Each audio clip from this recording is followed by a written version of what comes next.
on the screen, you get a chance to actually place it on different place of the screen. Either it's on the top display or bottom display. And we're also featuring a management tool to allow users to do window management. For example, like you can place the window on the first screen or the second screen, or even both sides of them. And so it's interchangeable. Yeah, exchangeable. And also, on top of that, you get the opportunity to manage that through a very intuitive user interface. You can scroll that through all the application windows open, and you can even manage that by doing side-by-side comparison simply using your finger. It's kind of more directly engaging using your finger touch. Interesting. Yes. And what else? Yeah, exactly.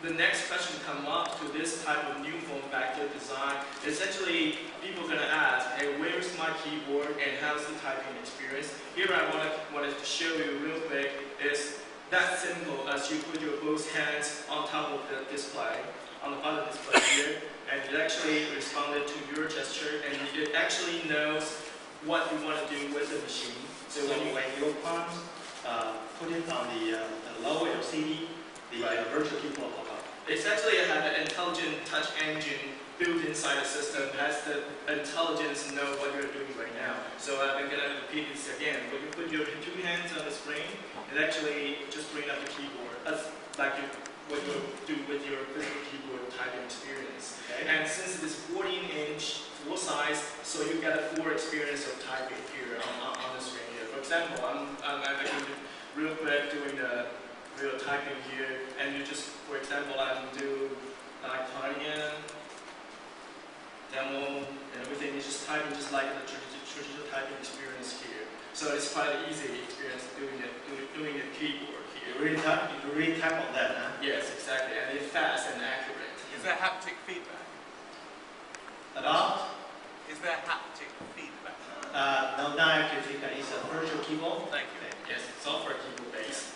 Right. The other thing is, on top of that regular experience using your display and touch, we're also featuring the gesture recognition engine here to allow not just the keyboard gesture that I just showed, but on top of that, we're featuring more gesture to be enabled to display. For example, we have set up an optimized tool that optimized for touch experience and also the dual display scenarios. So when I put put my fingers, 5 fingers on the display, it actually shows the Acer Ring user interface that has major application installed on the system that all be touch optimized. For example, like you can quick access to your video, your photo, music, and browsing experience are all integrated. So let me take a quick example of video viewing experience. So when you click on the touch video, and it actually shows you the contents and videos that you have in your collection here. So you have the user interface here, you have the full list of what you have in your video collection, and you can actually click any video and it uses the top display for showing the contents. So at one hand you have the full view of what your collections are, and also on the other hand you have the video playbacks over the top screen. And since this is the dual panel display design, so you have all the control buttons at the bottom panel here. You can pause, you can adjust the volume, and do pause, fast forward, backward, everything on the bottom, just like the control panel experience. Okay, right. Good. Anything else that shows us? Yeah, exactly. We're talking about media consumption and internet experience. What we want to highlight here is one more thing, is what we have been optimizing for the internet browsing experience. We call it a touch browser. It's basically a full-featured touch browser that has been optimized for touch experience. So you can see that when I launched touch browser, it leverages 2 screens for the content display. So you can scroll that content like that. You can use your fingers, multi-touch gesture to adjust it. And more about that is actually how you can engage with the content. For example, I have the threads. I'm very interested in this news headline every day. I'm watching it every day in the morning. So what I can do here is we have a subscription type of function that you can crop the contents. For example, I do a crop here. So it shows an area that you're interested on the website, and you click that, and you can subscribe it and put it to my journal.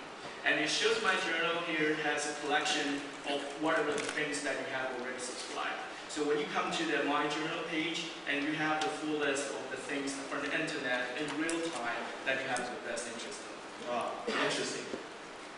Yeah, so it's providing a more direct, engaging experience for users and the machines to allow the user really to use the finger to interact with the system. So let me say this way, so you can have extended paging through the two screens. Yes, and it also has a snapshot of that's a sub-paragraph you want, and you can move the cut and paste with merging with other documents together. Exactly, it's all and also touch optimized.